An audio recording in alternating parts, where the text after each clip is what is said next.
വിപ്ര ന്യൂസിലേക്ക് സ്വാഗതം. വാർത്തകൾ വായിക്കുന്നത് ടിൻഡു കുട്ടപ്പൻ. ഇന്നത്തെ പ്രധാന വാർത്തകൾ.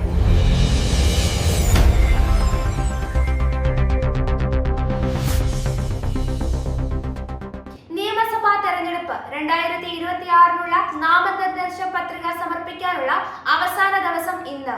സ്ഥാനാർത്ഥികളിൽ ഭൂരിഭാഗവും കഴിഞ്ഞ ദിവസങ്ങളിലായി പത്രിക സമർപ്പിച്ചിരുന്നുവെങ്കിലും ബാക്കിയുള്ളവർ ഇന്ന് ബന്ധപ്പെട്ട ഭരണാധികാരികളുടെ മുൻപാകെ പത്രിക സമർപ്പിക്കും.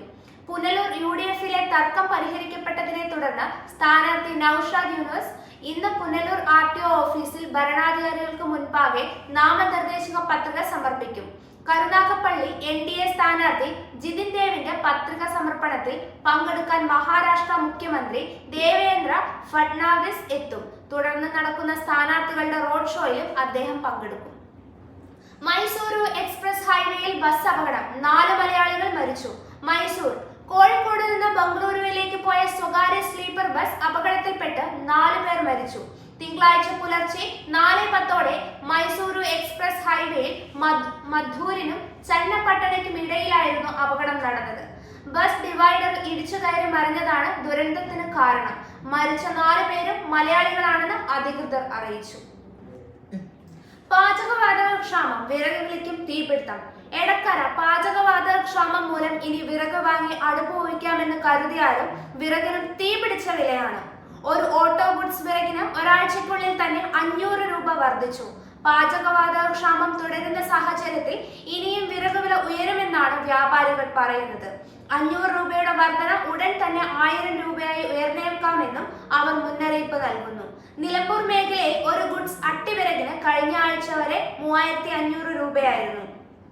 എന്നാൽ ഇപ്പോൾ ഇത് 4000 രൂപയായി.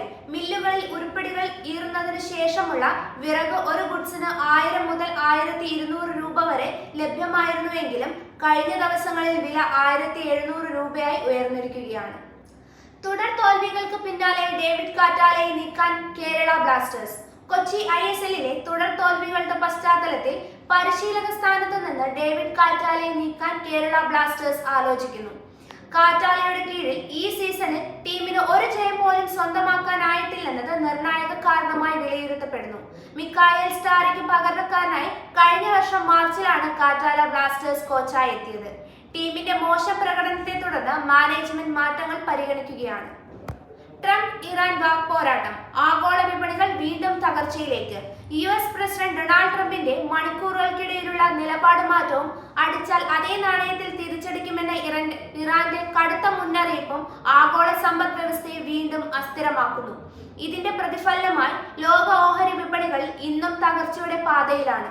യുദ്ധഭീതിയുടെ പശ്ചാത്തലത്തിൽ സ്വർണ്ണവില കൂടുതൽ ഉയർന്നപ്പോൾ എണ്ണവില സെഞ്ചുറി കടന്ന് മുന്നേറാനുള്ള പ്രവണതയും ശക്തമായി.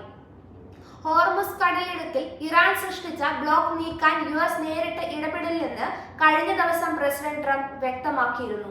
ഈ പ്രസ്താവനയ്ക്ക് പിന്നാലെയാണ് മേഖലയിലെ സംഘർഷാവസ്ഥ കൂടുതൽ രൂക്ഷമാകുന്നതായി വിലയിരുത്തപ്പെടുന്നത്. ഇതുപോലുള്ള ന്യൂസ് അപ്ഡേറ്റുകൾക്കായി വിപ്ര ന്യൂസ് സബ്സ്ക്രൈബ് ചെയ്യുക.